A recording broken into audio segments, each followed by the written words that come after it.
बोलो। हस्तिनापुर जाकर चौपाल खेलने लगे। इतने में क्या हो गया, महाराज अक्रूर और कृतवर्मा के उस्ताद ये हमारी आपकी स्थिति है क्या। अब इतना उस्ताद ये जिनका नाम था सत्यधनवा। कौन उस्ताया? अक्रूर और कृतवर्मा ने कहा जाओ सत्राजीत के पास मणि है, उसको मार डालो और मणि ले लो। महाराज कुछ करना धरना पड़ेगा नहीं, चकाचक से हम लोग बैठकर खाएंगे, जो चाहेंगे सोने की थाली में खाएंगे। यही तो सब चाहता है कि रात भर में गरुड़पति बन जाए और सुबह होते ही भिखारपति हो जाते हैं। इसलिए महाराज कभी भी भगवान ने जो दिया है दे रहा है, उतने में संतुष्ट रहो। अब यहाँ पर सत्यधनवा ने, भगवान हस्तिनापुर पहुंचे, चौपाल खेल रहे थे। सत्यधनवा गया और सत्यभामा के पिता यानी सत्राजीत को मार दिया। जब मार दिया तो मणि ले लिया और इतने में महाराज रोती हुई बिखरती हुई सत्यभामा भगवान कृष्ण के पास गई कि आप चौपाल खेल रहे हो और यहाँ मेरे पिता को कोई मार दिया है। अब भगवान कृष्ण दौड़ते दौड़ते यानी साथ में सत्यभामा के साथ भगवान आए। अच्छा, पिता के मरने पर भले कोई ना रोवे भैया, ध्यान से सुन लियो, लेकिन ससुर के मरने पर जरूर रो ली हो। काहे? क्यों? क्योंकि अगर ससुर के मरे पर रो लोगे तो समझ लेना आपको दाल चावल मिलेगा, और अगर ससुर के मरने पर तुम थोड़ा अकड़ कर रहोगे तो तुम्हारे पिता भी कल मरेंगे तो वो भी थोड़ी नकड़ा। आप लोग बच्चे हैं। तो इसलिए महाराज यहाँ पर भगवान कृष्ण आए और आकर के महाराज यहाँ पर सत्यधनवा मिथिला पहुंच गया और मिथिला में जाकर भगवान वहां उसे पकड़े और पकड़ करके महाराज सत्यधनवा को जय श्री हरि कर दिए। तो क्या कहते हैं, अब यहाँ पर भगवान कृष्ण के जो बेटे थे अब अपने नाना को पिंडा पारे। सत्राजीत जब मरे तो बेटी का बेटा जिसे नाती कहते हैं वह अपने नाना को पिंडदान किया। पिंड पुण्य करहियति मोरा के कर कन्या कीन प्रति मोरा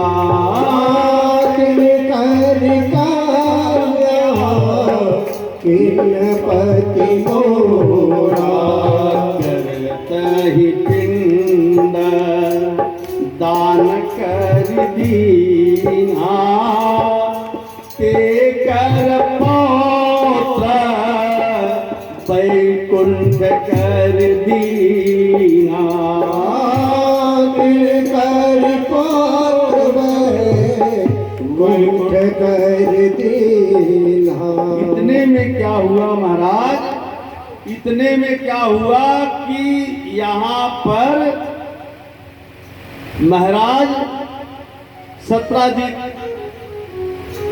मारा गया और भगवान कृष्ण के पुत्र ने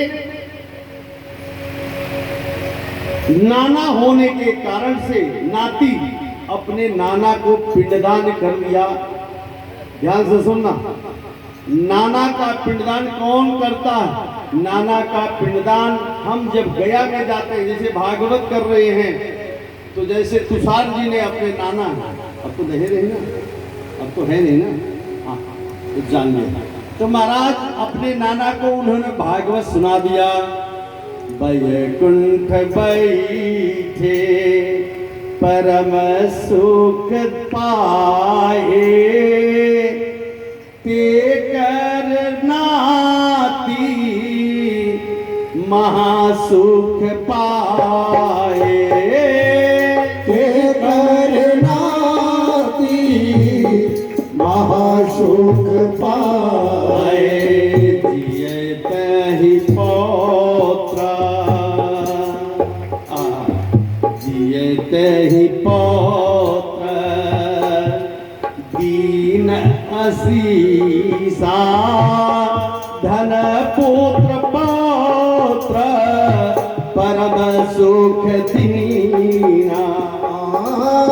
पौत्र पुत्र पर दे आशीर्वाद दे रहे हैं। जो जिस घर में नाना नानी दादा दादी माता पिता के लिए अगर नाती भी अपना धन लगा रहा है कथा में, या अपने परिवार माता बेटी अगर अपने पिता को परम गति दिलाना चाहती है तो नाती के हाथ से ये भागवत सुना दीजिए, तुरंत उस पिता को तत्काल मोक्ष हो जाएगा। अगर कितना बड़ा वह नरक में गया होगा वह तुरंत उसे वैकुंठ हो जाएगा। कहते हैं भागवतम अहम यस्यामम कृष्ण योश भगवान यहाँ। भगवान ने खूब सुंदर यहाँ पर महाराज सत्राजीत का पिंडदान हुआ और नाती ने भगवान कृष्ण स्वयं करवाए और क्या कर दिए, पिंडदान की करवाए और भूरी नातियों से ब्राह्मणों को पैर छुलाए और ब्राह्मणों का खूब भोजन करवाए और सुंदर आशीर्वाद दे दिए। ब्राह्मण कौन आशीर्वाद दिया? ब्राह्मणों ने आशीर्वाद दे दिया। क्या दिया? आशीर्वाद दिया। अब यहाँ पर भगवान का अन्य विवाह की कथा सुन लीजिए। कहते हैं महाराज अहम देवस्य सवितुर दुहिता पतिमीक्षिति पुण्यवरम्भस्यं परम गति तथा भवः। महाराज यहाँ पर भगवान कृष्ण और अर्जुन के साथ गए हुए थे आकेतक वन में, और कालिंदी सूर्य की पुत्री है, सूर्य नारायण की पुत्री जिसे यमुना कहते हैं। क्या कहते जरा बोलो? यमुना महारानी किसकी बेटी है? सूर्य नारायण की बेटी है। वहां पर तप कर रही थी किसके लिए? कहते अहम देवस्य सवितुर दुहिता पतिमीक्षिति। किसके लिए? पति के लिए। अर्जुन ने कहा क्यों, क्या कर रही हो?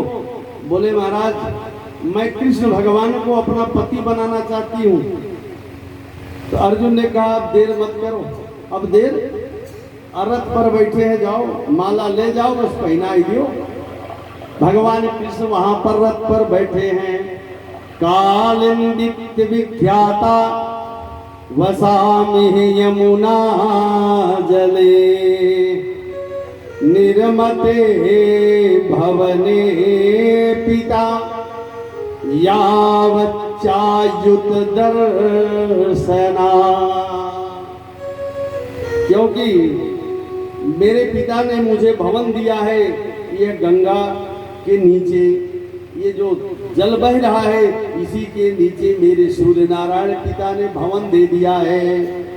अब महाराज कालिंदी ने ले जाकर के भगवान कृष्ण के गले में जयमाल डाल ली।